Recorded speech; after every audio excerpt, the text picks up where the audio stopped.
this is Stephanie Kvamme from the CADE Academy. And it is my pleasure today to present the top 10 finalist winners to the CADE Academy Lead Dream Home Contest for 2018. I know there's future architects out there among the students that did these projects. One of the judges said they thought they were university students, and another said, boy, the drawings were really well done. So congratulations to every program, every school that participated, to the instructors who know what they're doing, and to the students that did a tremendous job. If you are an architect in the future, I want you to know there's exciting things coming down, and who knows what you might end up designing. And now, presenting the top 10 winners. They're in no particular order, and the narratives are brief or shortened because there's and more, so we're just doing some highlights so that if I read everything that they said, it would take a long time. This is one of our top 10 winners, Austin, who is actually the second place winner. His house is in Sugarloaf, Idaho, where it's always sunny and there's a little wind blowing, so that makes it take advantage of turbines and solar panels. He also adds additional Tesla solar windows to bump up the electricity output. The walls have blown-in cellulose wall insulation, which is good for the R factor. And the sprinklers conserve water by using the WeatherTrack water resource management system. They use satellites to stay in touch with the local weather conditions and turn the sprinklers on only when needed. What a great thing. He has digital thermostats and lighting controls. It's a beautiful house. Here is an outline of the floor plan and the interior. The interiors that the students did were just incredible and so complete. It was just such fun looking at these projects. This is Ben. He is a Final 10 winner, and this is his third year with this program, and he just gets better and better every year. He did this house in southern Montana in a small town called Forsyth, and the area has abundant water and beautiful natural resources. And you can see that the house is built mostly into a mountain, so he has not disturbed the natural landscaping very little. And the house itself is located inside an actual mountain, which gives it an immense amount of natural insulations, and I don't even know what the R factor would be. And he really takes advantage of the natural water source. But he also uses a gray water system, so he recycles the water, which is a wonderful thing to do. And he also collects rainwater as well. The wall materials are made from reused stone from the mountain, and he's got 2 tankless water heaters. And let's take a look at the floor plan. It's a very, very nice open floor plan, and so when you get into the house, you don't notice that there's not a lot of windows in this house. And I also like the color scheme. He did a great job. Great job, Ben. This is CADE BALDWIN, and he did his home in Oxford Junction, Iowa.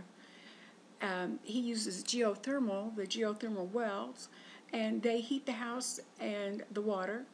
And then he's also using wind energy, and the energy from the wind will be used to light up the house and run the appliances. The windows get the sunlight in the winter, and that helps with the heating of the house. And he also collects water and purifies it for use in the house.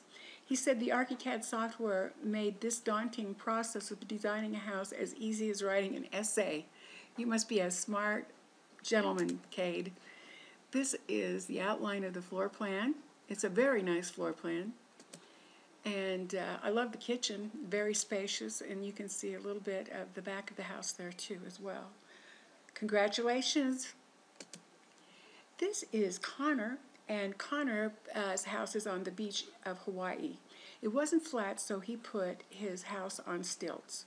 The slab is made from recycled concrete, and he installed a wall garden. I love this idea. You can see the sun's coming from this direction, and it's shading the balcony area.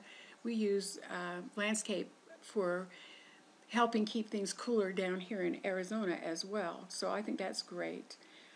And For the paint theme, he kept the colors light so it wouldn't attract the sun. And my house is yellow, so I really like this house for that reason, I think. Also, there is a very efficient floor plan he has. And again, love the house. The interior is beautiful and well done as well. Congratulations, Connor. This is Emily Van Camp. Emily's house is in beautiful Seattle, Washington, and it's in a private community that has parks, and she can get anywhere to get anything she needs within 5 minutes drives. She named the house Alto, and the alto's facing orientation keeps the house naturally cool by limiting the amount of direct sunlight. It has many double-paned windows, so it takes advantage of the panoramic view and the landscape. The walls are from locally sourced lumber from a lumber yard. And I like this. The sloped roof collects water that runs off of it into grates that are on the deck, and they drain into a water storage system so that she can manage gray water and manage runoff as well. A great house. Here is an outline of the floor plan. And I like the color scheme. She has of the house and the interior. It's a job well done. This is Eric Phillips, and Eric gave me only the latitude and longitude of his house. But I looked it up, and I believe that it's in Kansas by Cedar Bluff Reservoir. And it's kind of a rural area, and he chose that location because it was in the open, near a water supply, and close to a road. And there was no nearby obstructions for the solar panels or the wind turbines. He also used the river nearby as a power source because using a water wheel. It's close to, it's close to the road, but the big thing I think about it is he put in a real fireplace. And when you're in a rural area, if you lose power, you can always heat your house and you can cook if you've got a fireplace. So I really like that. This is the floor plan.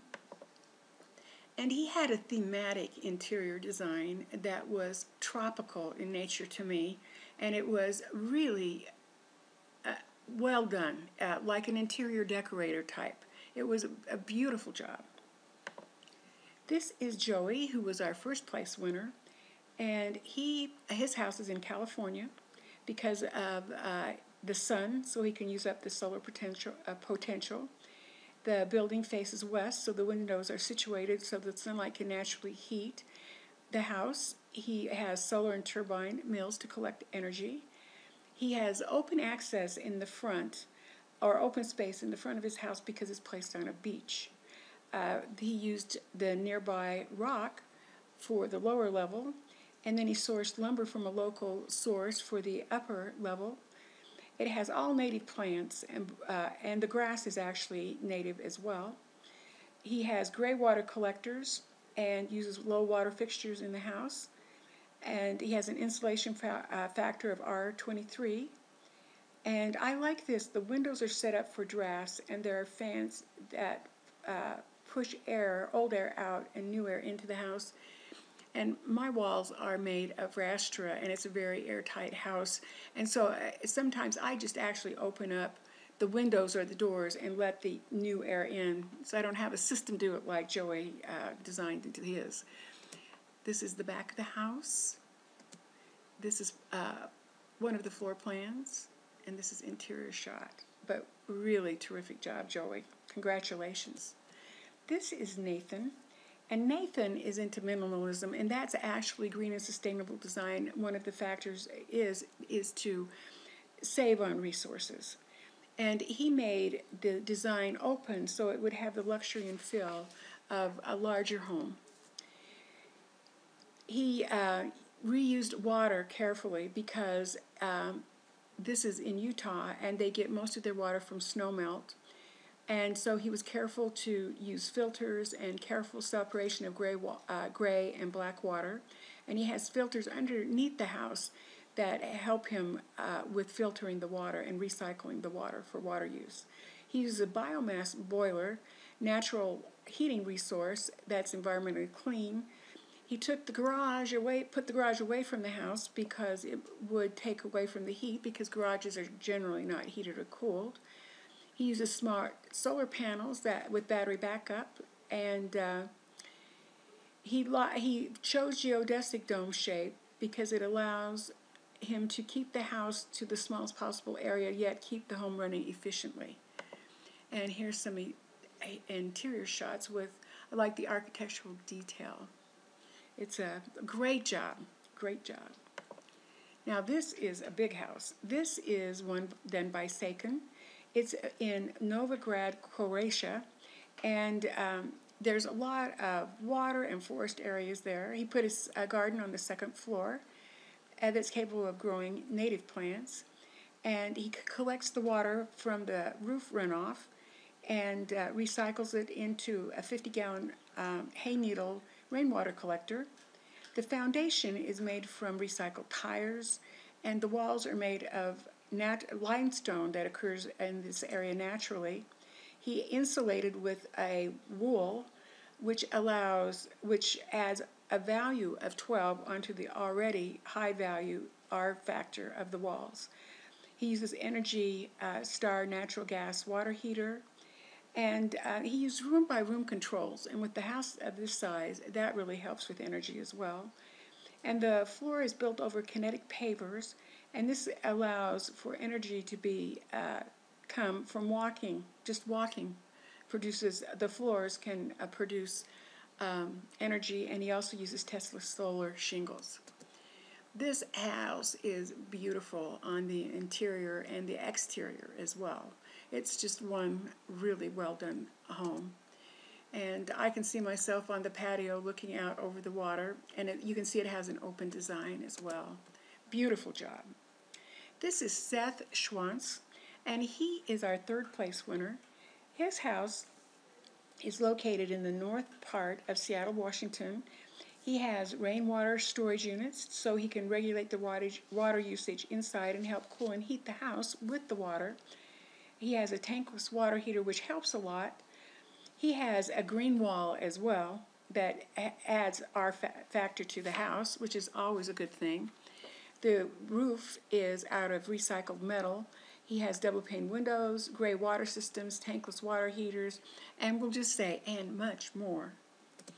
And his floor plan is wonderful. He's got it, it's really well laid out, a beautiful floor plan.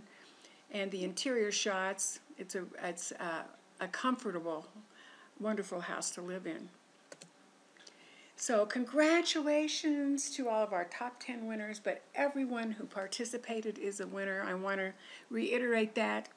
And I want to thank everyone who participated in the Lead Dream Home contest this year in 2018.